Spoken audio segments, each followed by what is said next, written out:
Generational curses absolutely exist. The pain of poverty exists. Hunger, discomfort, homelessness, all this stuff is super real. So when you work in a field like mind counseling for a decade now, the reality of it really just presents itself. Because y'all got to think about it like this. These little iPhones you walking around with, these little headphones you got, the clothes on your back, those things cost money, man. And in today's economy, them things is costing like $1,000 a piece, almost a few hundreds to $1,000. So I get blown away when I meet with students or when I see people that have all this flashy gear on, and then they telling me that they're hungry or that they ain't got no bread. And then I just go like, what are you talking about?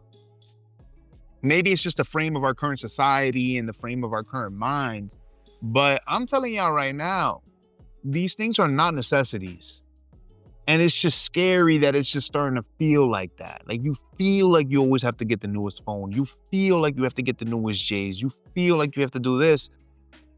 And it's such a poor use of your brain. I say generational curses because every once in a while you can run into somebody who wants to dispel that, but then they're like shamed by their peers or they're shamed by social media.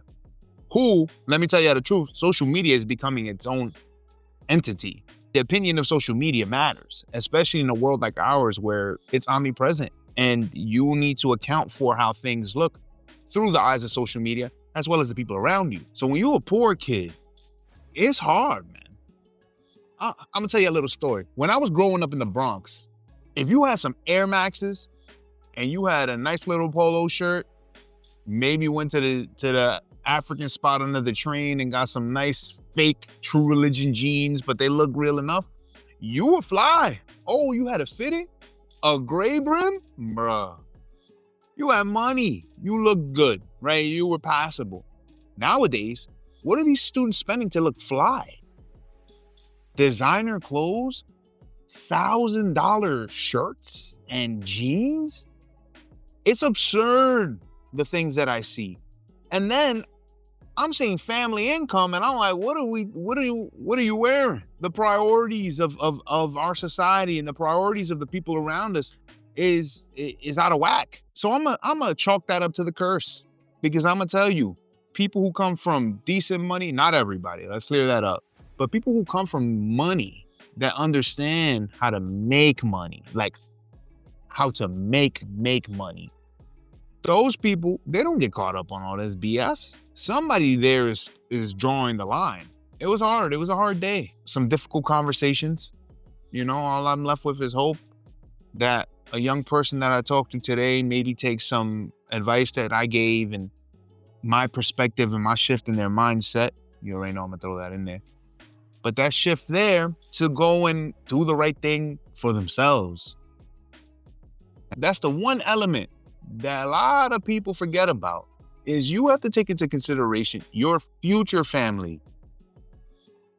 Not just when you look to the right, to the left, and you got your siblings there and your little niece and nephew. Not that. I'm talking about your future family, your future kids, millennials, 30s, late 20s. Bruh, your future family has a horse in the race of your life. And you better feed that horse real soon, real soon. So the curse is real, and you need to look around to see if you're cursed. You got to go, you got to look at your parents, you got to go look at your family, you got to go and look at your current situation. You got to look around your room, and you got to see, man, am I cool living like this for the next 2 years? When my back is starting to hurt, when my hair is sliding off my head top, and where I could barely hear anything? You got to start thinking about that, man. Nobody coming to save you, bro. I'm gonna tell you real quick. Growing up, people might have thought that I was optimistic. At another phase in my life, some people may think I'm pessimistic. And that may be you right now. But I'm gonna tell you, where I value myself, I'm a realist. I'm a realist. And the sad thing about life, through my perspective, is that life is more pessimistic than it is optimistic. Y'all let me know what y'all think. Is that a poor frame of mind? Should I try to open my mindset? Y'all let me know. I appreciate y'all, man, for tuning in. I love y'all. Have a great day. Peace.